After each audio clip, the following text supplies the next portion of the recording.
हमरो चाहत दिल से सच्चा सपुया।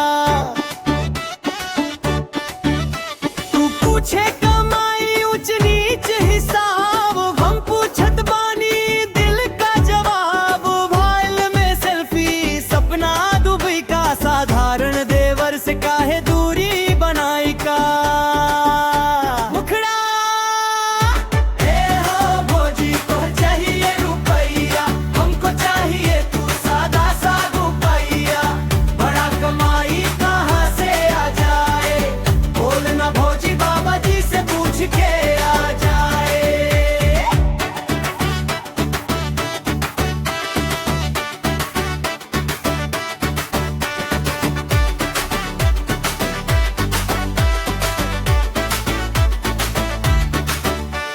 शहर के लड़का बोले बड़ी बड़ी बात, गांव के देवर में सच्चा जज्बात। सोना चांदी सब माटी हो जाए, जब दिल के मोल न कोई चुकाए। तू बोले स्टेटस, हम बोले प्यार, बाबा जी जाने किसका जीत हार। मुखड़ा ए हो भौजी तोहर चाहिए रुपैया, हमको चाहिए तू दिल के रजिया। बड़ा कमाई कहाँ से आ जाए, बोल ना भौजी बाबा जी से पूछ के आ जाए।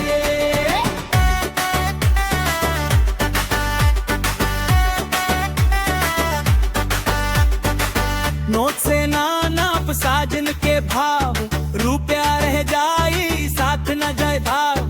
अंतरा त्रिंग आज नत समझ में आई, प्यार बिना हर चीज अधूरी पाई। देवर खड़ा बा सच्चे इरादे, बाकी सब छोड़ दे बाबा जी के सहारे।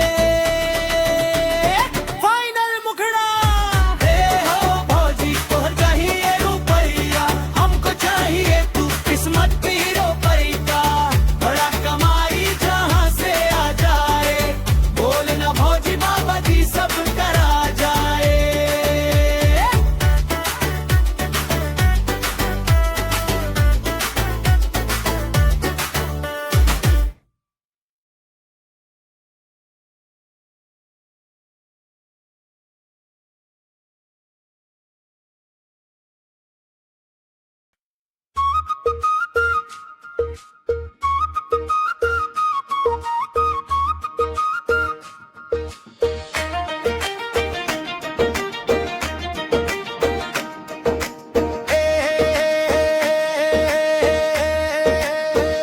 ए हो भौजी तोहर चाहिए रुपया, हमरो चाहत दिल से सच्चा सपुया।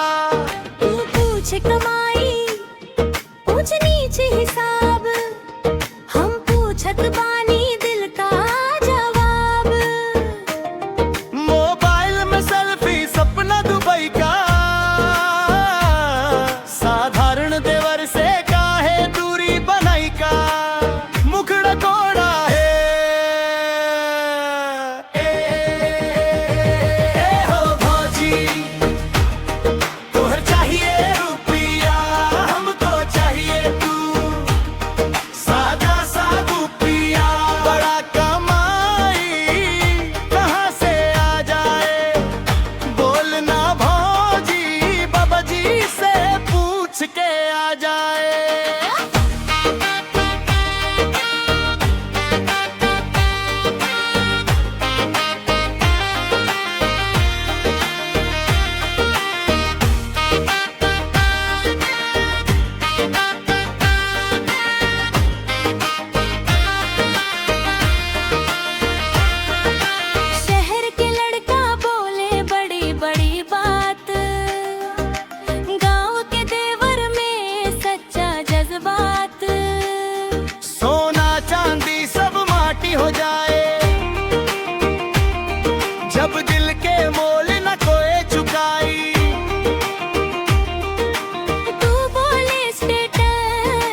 जाई ठाठ। सोच न कल समझ में आई, प्यार बिना हर चीज अधूरी पाई। देवर खड़ा बस सच्चे इरादे, बाकी सब छोड़ दे, बाबूजी के सहारे दे सहारा। फाइनल मुखड़ा